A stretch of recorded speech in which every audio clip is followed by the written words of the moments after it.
সরকারের প্রত্যেক মন্ত্রণালয় তার কাজের মধ্যে দিয়ে জুলাই অগাস্ট বিপ্লবের চেতনাকে অনন্য উচ্চতায় নিয়ে যেতে পারে।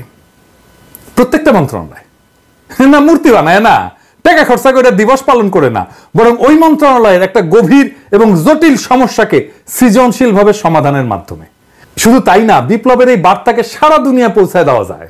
এমনকি আমরা দুনিয়ার একটা সমস্যা পুরোপুরি সমাধান করে দিতে পারি, জ্বলন্ত সমস্যাকে একেবারে সমাধান করে দিতে পারবো এক কর্মসূচিতে, অনেক সমাধান। এখন আমার ক্ষুদ্র ভ্রাতা আর ভগিনীরা কবে দাদার মাথা মুথা খারাপ হয়ে গেছে, বাংলাদেশ থেকে দুনিয়ার সমস্যার সমাধান হবে, একটা সমস্যা পুরোপুরি সমাধান, এটা কি ছেলে খেলা বললেই এলো?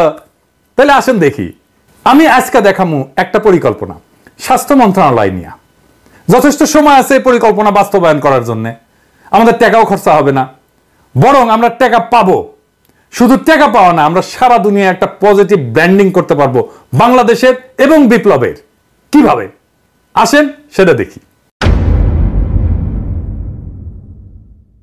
বিশ্ব স্বাস্থ্য সংস্থা বলে আমাদের সারা বছর 8 লক্ষ ইউনিট রক্তের দরকার হয়, এবং তারা বলে যে গুড প্র্যাকটিস হচ্ছে যে 70% রক্ত যেটা দরকার সেটা আত্মীয় স্বজনদের মধ্যে থেকে নেওয়াটা ভালো, এটা পরামর্শ দেয় বিশ্ব স্বাস্থ্য সংস্থাই। আর বাকিটা ভলান্টারি ব্লাড ডোনেশন থেকে সংগ্রহ করা হয় সারা দুনিয়াতেই। তার মানে 2.5 থেকে 3 লাখ ইউনিট ভলান্টারি ডোনেশন থেকে জোগাড় করতে হয় বাংলাদেশে। মেডিকেল ছাত্রদের সংগঠন আছে সন্ধানী, এই কাজটা করে। আবার বিশ্ব স্বাস্থ্য সংস্থায় বাংলাদেশ প্রসঙ্গে জানাচ্ছে যে একটা সুসংগঠিত রক্ত সঞ্চালন ব্যবস্থা বাংলাদেশে তৈরি হয় নাই। এটা আমার কথা না, বিশ্ব স্বাস্থ্য সংস্থার কথা। তাইলে আমরা একটা জাতীয় সমস্যার কথা জানলাম, এইটার সমাধান কিভাবে বিপ্লবের সাথে মিলায় আমরা করতে পারি। আমাদের কপাল ভালো, আমাদের রক্তের যা দরকার তা আমরা পাই, দেশের মধ্যে থেকেই পাই, আমাদের আমদানি টামদানি করতে হয় না। কিন্তু দুনিয়ার কি অবস্থা? সারা দুনিয়ায় রক্তের চাহিদা 30 কোটি ইউনিটের একটু বেশি, সাপ্লাই কত? 27 কোটি ইউনিট। এবং বলা হচ্ছে যে 195টা দেশের মধ্যে 119টা দেশে 61% দেশ তাদের পর্যাপ্ত রক্তের সাপ্লাই নাই। এই দেশগুলো কোনগুলো? এগুলো দরিদ্র দেশ। এবং এই রক্তের দরকার পড়ে কাদের? শিশুদের এবং মায়েদের, গর্ভবতী মায়েদের। তার মানে সারা দুনিয়ায় 3 কোটি ইউনিটের রক্তের চাহিদা আছে যা পূরণ হয় না। লাগে কাদের? আমরা দেখলাম যে এটা দারিদ্র পীড়িত শিশুদের, গর্ভবতী মায়েদের মারা যায় তারা ধুকে ধুকে রক্তের অভাবে। আমরা এই সমস্যার পুরো সমাধান করে দিতে পারবো। কিভাবে আসেন দেখি।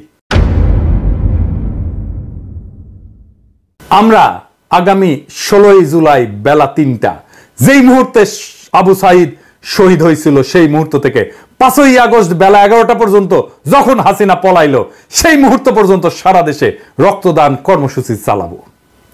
নাম হবে বিপ্লবের রক্তরাঙা উপহার। রক্তের ব্যাগে থাকবে আবু সাইদের প্রসারিত 2 হাতের ছবি, আর 2 ভাষায় লেখা থাকবে বিপ্লবের সংক্ষিপ্ত ইতিহাস ওই রক্তের ব্যাগে। একটা বাংলা আর একটা ফ্রেঞ্চ। আমার সৌজন্যে বাংলাদেশের শুধু তরুণের সংখ্যা 4.5 কোটি। আমরা কম করে হলো 3 কোটি ইউনিট রক্ত সংগ্রহ করতে পারবো। তরুণরাই তো শুধু দেবে না, তার চেয়ে বেশি বয়সীরাও দেবে।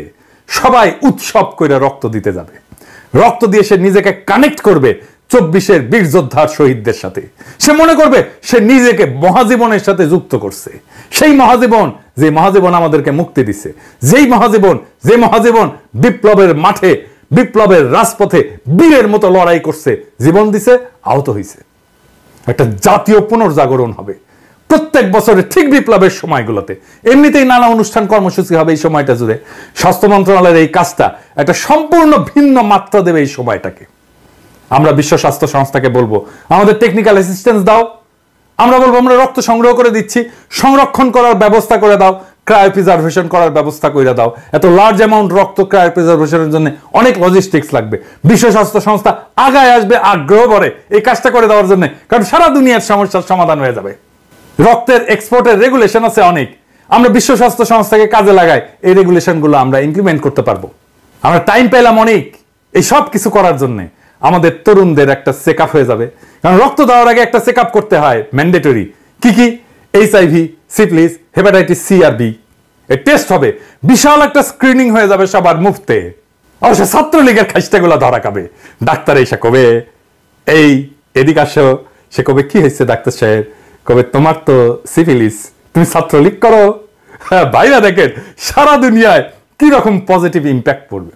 প্রত্যেক বছর ওই বিপ্লবের সময়টায় একটা কালেকটিভ স্মরণ হবে জাতীয়ভাবে বিপ্লবের ওই রক্ত ঝরা সময়ের।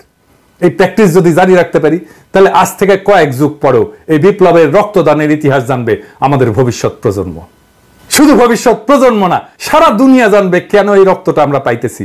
সারা দুনিয়ায় নানা লেখা হবে, নানা জার্নালে আর্টিকেল ছাপা হবে, বাংলাদেশ কি একটা অসম্ভব কাজ করে ফেলছে।